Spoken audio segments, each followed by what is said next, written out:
everyone, welcome to my channel. My name is Tarah-Lynn and I am the creator of Adorned in Armor and the author of Claim Your Crown. Today I have my sister with me. Introduce yourself.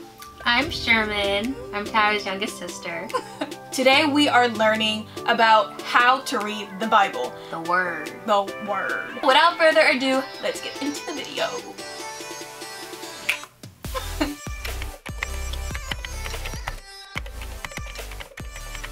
So what is the Bible? The Bible is the inspired word of God. There are 66 books with different styles, but the message is consistent. The Bible is the account of God's actions and his plans for humanity. He is present from the beginning to the end, even in the books where his name isn't even mentioned.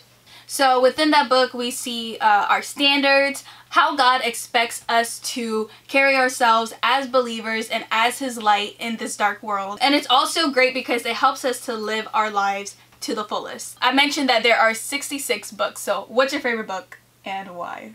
Pop quiz. I would say the book of Romans. I feel like it has so many gems in there, like the verses in general, but like my main thing with Paul and how he wrote it, it's just like how there's like always a point of return no matter how far away you go. I think that's like the theme throughout most of Paul's letters, but mainly in Romans.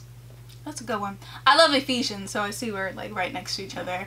Of course, because you know, Adorned in Armor, putting on the full armor of God. Ching ching. Go listen to the podcast, you guys. The Bible is our mirror. So one of my favorite verses, and I mentioned it in one of my videos, I think a couple of my videos, is Hebrews 4 verse 12, and it reads, "For the word of God is alive and active, sharper than any double-edged sword. It penetrates even to the dividing soul and spirit, joints and marrow. It judges the thoughts and attitudes of the heart." Before going further, we'd like for you to understand and accept these following three keys. These following three keys? These three things. That's fine. So number one, you may not enjoy it at first. And I felt like I had to share that first because it's like, I feel like the enemy will try to make you feel like because you're not interested in the word of God, then something is wrong with you. And that's not true. Like, this is our human nature. Of course, like, we're not going to want to sit down and, well, for some people, it's hard for us to sit down and delve into the word of God because we are fighting our flesh. Number two, everything is important.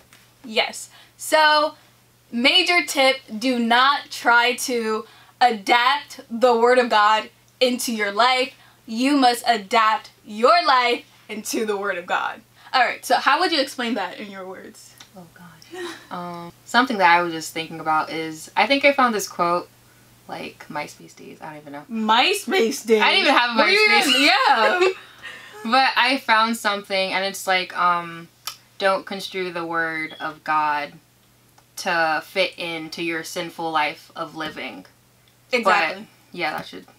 Yeah, exactly. So a lot of the times we are so prone to see how the Bible could fit into our lives when the Bible wasn't meant to be molded, we were. And sometimes in the Christian community we think, oh, because Christ died on the cross and, you know, the law is gone, like, we don't have to follow it. My church, we're actually having, like, a Bible study. Yeah, I was leading it. I think, is it Hebrews?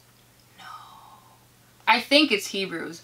But pretty much Paul was basically saying, like, the reason that we needed the law, and, like, it's not because there was fault with the law, but it's because there was fault within us.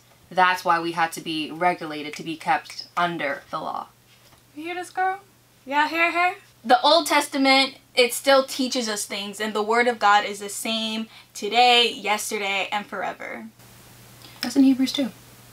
I don't know what verse, but... Yeah, I don't remember either. We'll put it down here. Final thing, read the rough stuff. Read the hard parts. Numbers. Numbers? Oh my gosh, it was so hard to get through. I know a lot of people aren't big fans of like Deuteronomy and Exodus maybe? No, Deuteronomy. Leviticus. I feel like it's... Oh my gosh, Leviticus. I'm not even trying to play the word, guys. Like, that's not even what I'm trying to do. But I'm just saying, like, we should not only focus on the sweet, oh my gosh, Jesus, he healed. Like, you know, or like focus on like the radical things that he did, like, you know, and what makes us, you know, stand out in the world and stuff like that, and how much he loves us, you know. We have to read like the rough stuff, like what was punished, what he does not deem as acceptable, what sins, like, well, he doesn't tolerate any sin, but you know, we really learned not only the heart of God, but we learned of his judgment, and that is important to know as well. From the beginning to the end, it's all about God, his wonderful works, and his love for us, even in the times where we're just like disobedient, honestly. What was it? Hebrews 13. She found it. Okay. Read it then. Jesus Christ is the same yesterday and today and forever. Forever, ever. Okay. We said 3, but there's actually one more. The 4th tip we would say for this portion is context is key. Yes. Alright, so Bible literacy is such a huge problem in the church, outside of the church. I mean, in general, like, I think like in school they teach us, like, don't just read a book. Like, you know, you have to know like the background story, because everything is connected, and that rings true for the word of God. Don't look at it in the lens of the world, Don't look at it at the lens of the world. Look at it through God's perspective, and remember that it's all about his resurrection plan. So when you're reading the tough books, think about questions like, okay, who is the reader? Well, who is the writer? Who is the writer writing to? Where was the writer? Like, you know, what was the period like? Trying to think of an example of like always just think about, am I putting this into proper context? And again, perspective. Yes. And again, I'll be doing a different video at a different time about more resources on how to figure that out. Stay tuned for part 2. You won't want to miss it.